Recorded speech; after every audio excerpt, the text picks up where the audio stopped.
Hello dear students, welcome to my English class. আজকের এই ভিডিওতে আমরা একটা ছোট্ট এবং সুন্দর ছড়ার মাধ্যমে অ্যাম, ইজ এবং আর এই তিনটি ভার্বের ব্যবহার শিখব। তো চলো ভিডিওটা শুরু করা যাক। দেখো এখানে ছড়াটা রয়েছে।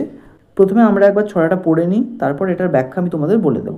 দেখো বলছে, অ্যাম খুব দুষ্টু, আই ছাড়া বসে না, ইজ ভারী বুঝতার, সিঙ্গুলার ছাড়ে না, আর খুব মিশুকে, দল ভালোবাসে সে, প্লুরাল দেখলেই এসে বসে পড়ে যে, ইউ এর সর্বদা আরকেই চাই, প্লুরাল না সিঙ্গুলার জেনে লাভ নাই, হওয়া অর্থ বোঝায় এরা বি ভার্ভ, কর্তার বর্ণনায় হয় আবির্ভাব। তাহলে কি বলছে? অ্যাম খুব দুষ্টু, আই ছাড়া বসে না। অর্থাৎ সাবজেক্টের জায়গায় যদি আই থাকে অ্যাম তবেই বসে। অ্যাম ভার্বটি আই ছাড়া আর অন্য কোনো সাবজেক্টের সাথে বসে না, এবং একইভাবে আই এর পর অ্যাম ছাড়া আর অন্য কোনো ভার্ব বসে না। পরের লাইন কি বলছে? ইজ ভারি বুঝতার, সিঙ্গুলার ছাড়ে না। অর্থাৎ এই ইজ ভার্বটা সিঙ্গুলার সাবজেক্টের সাথে বসে। সাবজেক্টের জায়গায় যদি সিঙ্গুলার সাবজেক্ট থাকে তবেই কিন্তু এই ইজ ভার্বটা আমরা বসাবো। প্লুরাল সাবজেক্ট থাকলে কিন্তু বসাবো না।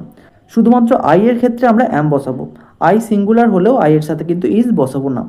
এরপর বলছে, আর খুব মিশুকে, দল ভালোবাসে সে।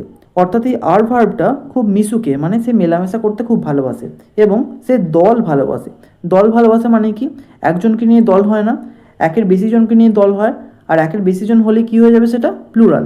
সেই জন্যই বলছে, আর খুব মিশুকে, দল ভালোবাসে সে, প্লুরাল দেখলেই এসে বসে পড়ে যে।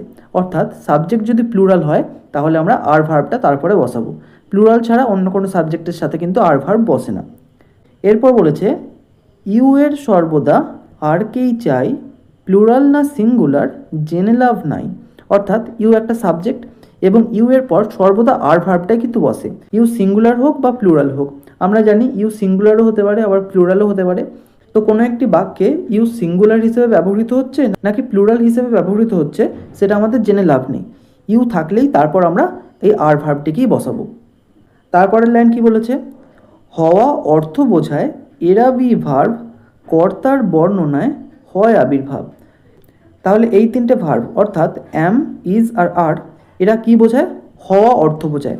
যেমন আই অ্যাম এ স্টুডেন্ট, আমি হই একজন ছাত্র, বা হি ইজ এ স্টুডেন্ট, সে হয় একজন ছাত্র, বা দে আর স্টুডেন্টস, তারা হয় ছাত্র। অর্থাৎ প্রত্যেকটাই হওয়া অর্থ বোঝাচ্ছে। সেই জন্যই বলছে হওয়া অর্থ বোঝায় এরা বি ভার্ব, এবং এই ভার্বগুলোকে বি ভার্ব বলা হয়।